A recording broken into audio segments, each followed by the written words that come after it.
Welcome back to our deep dive into the death and life of great American cities. Last time, we were really getting into Jane Jacobs's critique of conventional urban planning. It was a pretty scathing critique. Yeah, she pulled no punches. Nope. So now in part two, she shifts gears a little bit. She's not just, tearing down those old ideas. Right. She's starting to build up her own vision for what makes cities thrive. Yeah, this is where I think it gets especially relevant for our listeners. Totally, because we're thinking about people who are really working in the field of urban planning. Absolutely. So graduate students, practitioners, policymakers, this is where the rubber meets the road. Yeah, Jacobs really digs deep into this concept of diversity. Okay, so not just any kind of diversity, though. Right. It's not just about having a mix of things. Okay. It's about a very specific kind of diversity that she believes is crucial for a city's success. It's like the secret sauce. Exactly. So she lays out 4 conditions that are essential for generating this kind of vibrant, complex urban life. All right. Are you ready to unpack these conditions? Let's get into it. Condition number 1 is the need for mixed primary uses. Okay, so this is where Jacobs introduces this idea of primary uses, which are basically the main reasons why people go to a certain area. So like work, residences, entertainment. Exactly. So it's not enough to just have offices, apartments, and shops kind of scattered around a city. Right. It's not just about having them exist. Right. It's about how they relate to each other. Okay, so how they're woven together. Precisely. Okay. These primary uses need to be integrated, not isolated from each other. And importantly, they need to be active throughout the day, Okay. creating a constant flow of people. So it's like a city's heartbeat. I love that analogy. I got to have that pulse. Yeah, a healthy city has a strong, steady pulse of activity with people coming and going for different reasons at different times. So it's not just like everybody goes to work at 9 and they leave at 5, Exactly. and then the city's dead. And Jacobs argues that without this mix, areas become economically inefficient, Okay. and they can't support those smaller, more unique businesses that add so much to a city's character. Right. And she uses Lower Manhattan as an example of what happens when you have too much of one primary use. Yes. Lower Manhattan is a classic example. It's bustling during the day with all the office workers, but it becomes almost deserted at night. Right. So it's almost like clockwork. Exactly. Someone flips a switch and all the energy gets sucked out. Yeah, and this lack of mixed use means that businesses struggle, the street life suffers. And I would imagine from a safety perspective, if there are no people around, Absolutely. it feels more dangerous. Yeah, you don't have what Jacobs calls eyes on the street. Exactly. And then she highlights another problem that's common in downtown areas, which is this tendency to isolate cultural institutions Oh, interesting. from the main business district. So like building a big concert hall or museum off by itself instead of weaving it into the existing urban fabric. Exactly. And she uses examples like Lincoln Center in New York and a cultural center in Pittsburgh to illustrate how this separation can actually weaken both the cultural institutions and the downtown areas. Oh, well, so it's a lose-lose. Yeah. So you end up with a cultural center that feels kind of like an island, Right. cut off Isolated. from the energy of the city. And a downtown that's lost a potential source of activity and vibrancy. And then the people who would go to that cultural center maybe don't go experience other things. Right. They just go there and then they leave. Exactly. And so I guess that raises the question then for us as urban planners, how do we design cities that encourage a more integrated and dynamic relationship between these cultural institutions and the surrounding areas? Yeah, it's about thinking beyond those traditional zoning categories. Right. And finding ways to create those unexpected collisions between different uses. All right, so on to condition number 2. This is the need for small blocks. And I have a feeling Jane Jacobs is about to challenge some conventional wisdom here. She is. Jacobs argues that those long, sprawling blocks that a lot of cities have actually create isolation. Okay. They reduce opportunities for interaction, and they ultimately lead to dullness. So it's not just about the buildings themselves, it's about the spaces between them and how people move through those spaces. Exactly. Those long blocks force people onto these very limited, predictable paths. Okay. And they really minimize the chance encounters and spontaneous interactions that make a city come alive. Right. She contrasts this with the energy of a place like Rockefeller Center, which has that extra North-South Street Rockefeller Plaza cutting through it. Right. And it's fascinating to see how much of a difference one small street can make. Right. So it's like opening up a whole new network of possibilities Exactly. for connection and exchange. And for you as an urban planner, this is something to really consider. Hmm. How can you incorporate smaller blocks into your designs to revitalize struggling areas, create a more connected urban experience? It's about thinking about those pedestrian pathways Absolutely. and how to maximize those chances for people to bump into each other, engage with their surroundings. Right. It's all about those subtle design choices that can have a huge impact on the social and economic life of a city. So speaking of challenging conventional wisdom, that brings us to condition number 3, the need for aged buildings. And this is where Jacobs really throws a curveball. Yeah, because you think, wouldn't shiny and new be better? Right. It seems so counterintuitive. Totally. But she makes a compelling argument for why older buildings are so crucial to a city's ecosystem. Okay, I'm intrigued. Tell me more. What's Okay. the secret to these old buildings? Why are they so important? Well, it comes down to economics. Okay. Older buildings tend to have lower rents, Oh, okay. which makes it possible for a wider range of businesses and residents to I exist. see. So that goes back to the affordability and that economic diversity that we were talking about earlier. Exactly. Those lower rents create space for the kinds of unique, independent businesses that give a city its character. It prevents it from becoming one giant shopping mall. Exactly. And this is especially relevant today in the context of gentrification and rising housing For costs. sure. Jacobs uses the example of Stuyvesant Town in New York to illustrate how one-age construction can actually be economically inefficient. And Stuyvesant Town, that's a massive housing development. Huge. And it's a case study in what Jacobs calls protectionism in urban planning, Okay. which in this case meant giving certain businesses monopolies within the development. So instead of having this like mix of businesses competing and evolving organically, you had this kind of artificial control Exactly. that limited choice and probably stifled innovation. Right. And the result, as Jacobs points out, is often standardized, less interesting commercial options for residents. So it's like trying to create a vibrant ecosystem in a test tube. I love that. You might have all the right ingredients, but without that natural competition and interaction, it just doesn't thrive. Right. And this raises some really crucial questions for those of you working in urban planning. How do we balance the need for revitalization with preserving the economic diversity that older buildings allow? So how do we encourage new development without displacing those smaller businesses and residents that really give a neighborhood its soul? Right. Tough questions, but essential ones to grapple with. Jacobs really forces us to think long term Absolutely. about the consequences of our planning decisions. Hmm. Okay, you ready for condition number 4? Let's hear it. This one is the need for concentration. Okay. And here, Jacobs tackles a concept that I think is often misunderstood, especially when we're talking about urban planning density. Yeah, density gets a bad rap. It does, Yeah. right? Like more people equals more problems. That's kind of the assumption. Right. But Jacobs challenges that assumption head on.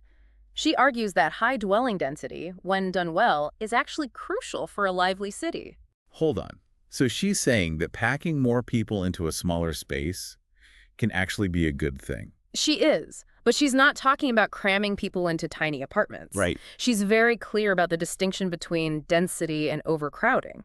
Okay, so this is where a lot of people, I think, get confused. Absolutely. What is that difference? So density is about the number of dwelling units per acre of land. Okay. So it's a measure of how concentrated the housing is. Mm-hmm. Overcrowding, on the other hand, refers to too many people living within a single dwelling unit. Okay, so it's not just about the number of people. It's about the relationship between people in the space. Exactly. So you could have a high-density neighborhood that is not overcrowded if the housing units are well-designed and appropriately sized. Oh, okay. So you could have a lot of people living in a certain area, but they're comfortable. Exactly. And she points to neighborhoods like Boston's North End and Greenwich Village, which have high densities but are not overcrowded. Okay. And those are great examples because they're known for their vibrancy and kind of that sense of community. Exactly. They're not known for being cramped and uncomfortable. Right, exactly. So they demonstrate that density in and of itself is not the problem. Right. It's the design and management of space. So what goes wrong then? Why do some high-density areas become overcrowded and undesirable? What does Jane Jacobs have to say about that? She points to the dangers of what she calls in-between densities, Right. those that are too high for suburban living, but not high enough to support true urban vitality. So like they're stuck in this awkward middle ground. Exactly. They're not really one thing or the other. And she stresses the importance of understanding ground coverage, which is the proportion of land that is occupied by buildings. So it's not just about how many people are in a given area, but also about how the buildings themselves are arranged Right. and how much open space is left. Exactly. It's about finding that right balance between built and unbuilt space. And that balance is going to vary depending on the city or the neighborhood. This is helpful for me to think about as an urban planner because we talk about density as if it's just this like simple metric. But Jacobs reminds us that it's this complex interplay of factors. Absolutely. And for policymakers, this is really crucial because understanding these nuances can lead to more informed decisions about zoning regulations, housing policies, and infrastructure investments. It's about moving beyond those simplistic assumptions and recognizing the potential of density when it's thoughtfully planned and managed. Okay, so we've covered a lot of ground here with these 4 conditions for generating diversity. We have. But there's one more piece of the puzzle that Jane Jacobs tackles in this section. And it's something that comes up a lot in urban planning debates. The myths surrounding mixed-use development. Oh, yes. These myths are persistent. They often stand in the way of creating the kinds of vibrant cities that Jacobs envisions. Right, the ones about how it's ugly, it causes traffic nightmares, or it invites these like undesirable uses. Exact. Those are the big 3, and Jacobs takes them on head on. All right, let's hear how she dismantles these arguments because this is something that comes up all the time. Yeah. Let's start with the myth that mixed-use development is inherently ugly. Jacobs points out that anything can be ugly if it's done badly. Right. It's not the mix of uses itself that's the problem. It's the lack of thoughtful design and execution. So it's not about just like throwing a bunch of different uses together haphazardly. It's about creating a cohesive and visually appealing whole. Right. And she makes a really interesting point about how homogeneity of use can actually lead to more visual chaos. Wait, really?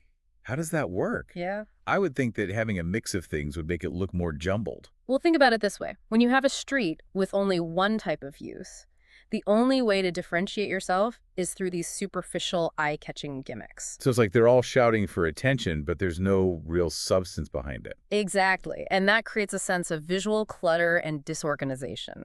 Versus when you have a diversity of uses, those differences are inherent Exactly. and meaningful. And the design can flow more naturally from the function. The visual interest comes from those genuine differences, Exactly. not from like a contrived attempt to be different. Yeah. Okay, so myth number 1 debunked. What about the traffic nightmare argument? This one's a big one. Yeah, especially for people who are skeptical of mixed-use development. Right, because they think, oh, it's going to be a parking lot. And this is where Jacobs really highlights the importance of understanding how people move through a city. Mm-hmm. It's not just about cars. Right. We have to think about pedestrians, cyclists, public transportation, like the whole ecosystem of mobility. Exactly. And she emphasizes the crucial role of walking, especially in these dense, diverse areas. Right. The more variety and interest a district has, the more people will choose to walk. So it's like you create this self-reinforcing cycle. Mm-hmm. The diversity encourages walking, and walking in turn supports more diversity. Exactly. So it's not about eliminating cars altogether. It's about creating a more balanced transportation system Right. that prioritizes walkability. And makes space for different modes of getting around. Okay.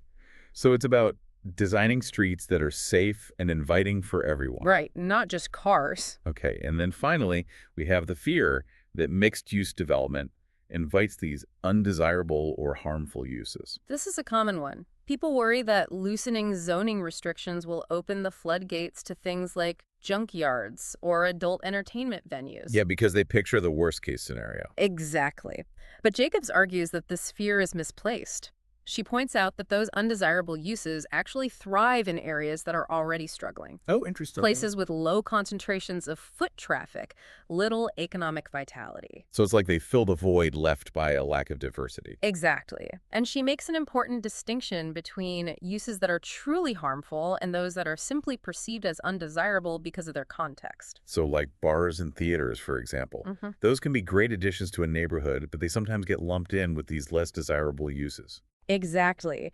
And she argues that those kinds of entertainment venues can actually contribute to safety in public life, especially if they're well managed. especially if they're well managed and integrated into the fabric of the neighborhood. It's about having that critical mass of positive activity that creates a sense of safety and vibrancy Yeah. and keeps those undesirable elements at bay. Exactly. It's about fostering an environment that is naturally resistant to blight. Okay, so for someone who is grappling with these urban challenges in their work, what's the key takeaway from all of this?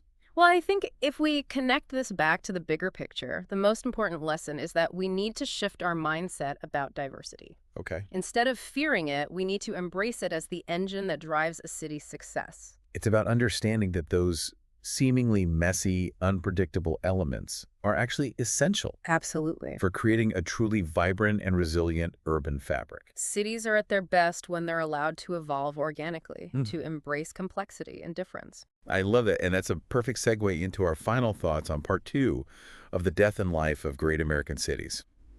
We've covered so much ground in this deep dive into part 2 of the death and life of great American cities. We have. Jacobs lays out these 4 conditions for generating diversity. Right. It's like a roadmap Yeah, for creating truly vibrant and resilient cities. absolutely. And then her takedown of all those common myths about mixed-use development. Oh, yeah.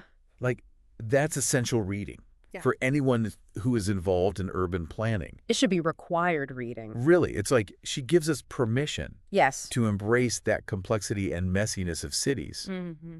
and to see those elements not as problems to be solved, Right. but as the very sources of their vitality. Exactly. And I think that's a really empowering message for urban planners. Like, we don't need to force cities into some preconceived mold. Right. We can work with their inherent dynamism, their tendency towards organic growth and change. Yeah. It's about understanding the underlying principles that make cities work and then applying those principles in a way that's sensitive to the unique context of each place. So it's not about a one-size-fits-all solution. No, it's about being responsive, adaptable, and willing to experiment. So as we wrap up this deep dive, what stands out to you as the most important takeaway for someone who's working in urban planning today?